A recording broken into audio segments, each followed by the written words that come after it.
Dunkirk, also known as the Dunkirk Evacuation or Operation Dynamo, was the rescue of 338,226 British and Belgian soldiers from the seaport of Dunkirk located in northeast France. A collection of between 800 and 1,200 civilian boats and naval vessels were used to transport these soldiers across the English Channel from May 26 to June 4, 1940.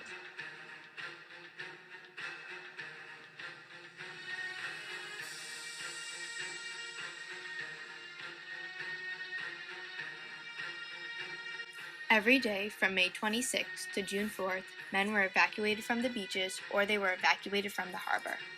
98,780 men were evacuated from the beaches, 239,446 men were evacuated from the harbor, and in total, 338,226 men were rescued.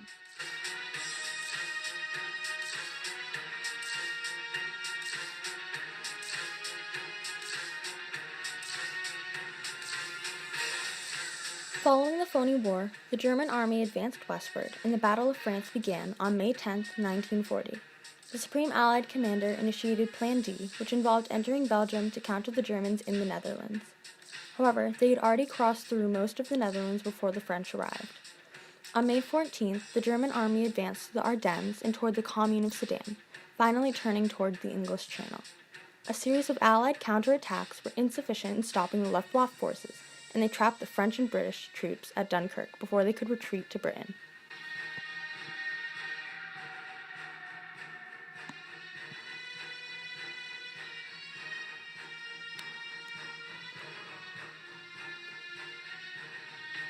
Despite the Royal Air Force's efforts to delay the German forces from reaching Dunkirk, the Luftwaffe was relentless with bombing the harbor and beaches.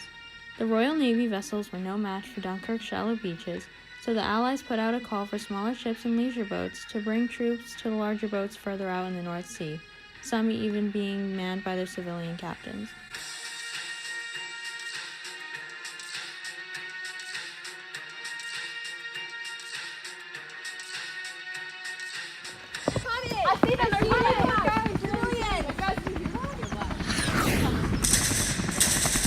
Today, I am interviewing Charles Lightoller, one of the heroic civilians who came to the rescue at Dunkirk on his motor yacht, the Sundowner. Mr. Lightoller is the former second officer of the Titanic. He saved 130 soldiers with his eldest son Roger and Sea Scout Gerald Ashcroft. Mr. Lightoller, what inspired you to cross a treacherous ocean to save soldiers you don't even know? It was for my country. These soldiers are making the ultimate sacrifice for us, their lives, and it's my duty to help them out. What were some of the conditions you faced while you crossed the ocean? The water is rough and unpredictable, and you have to know the tides, but with my previous experience on the Titanic, I was able to do it. Were you thinking about the risks as you entered Dunkirk? I was, but those thoughts quickly left my mind when I realized that I have to help these soldiers out. Thank you for your time and loyalty to your country. No thanks needed.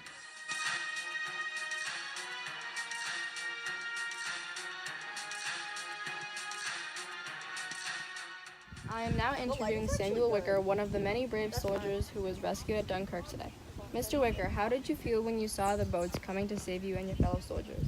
I felt blessed and grateful that the people of my country were willing to risk their lives to save us. How was the trip back? What were your thoughts as you approached Britain? I was cold, hungry, and exhausted. All I could think about was going back home to see my beloved wife and children. However, I feared the Germans would attack us at sea again, and I wouldn't be able to do so. Are you aware who was operating the boat that brought you back to Britain? Yes, I believe his name was Charles Lightoller, but I may be wrong. The boat was very cramped, so it was hard to see and hear what was going on. Thank you for your time and your service to our country. I truly appreciate hearing your story of what happened to you today. You're welcome.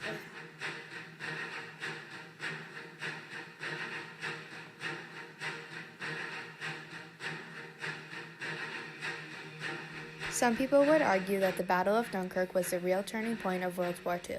It was the first major point in 1940 where Britain faced the possibility of losing the war, which could have completely changed the outcome. However, the men who made it back alive were treated as heroes and not as a defeated army. The miracle at Dunkirk was a huge morale booster for Great Britain for the rest of World War II and provided them with a sense of unity.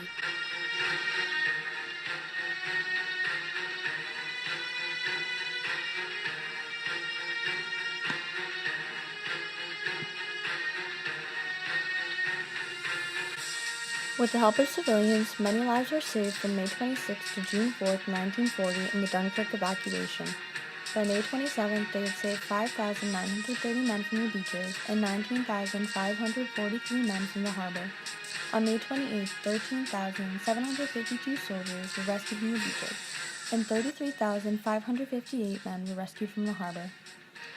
May 29, there were 29,512 saved from the beaches and 24,311 men saved from the harbor.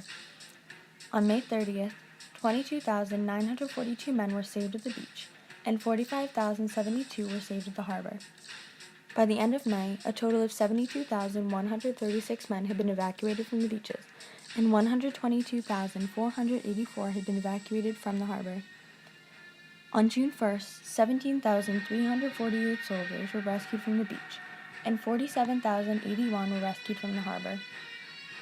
On June 2nd, 6,695 were saved from the beaches, and 19,561 were saved from the harbor. On June 3rd, 1,870 men were rescued at the beaches, and 24,876 were saved at the harbor.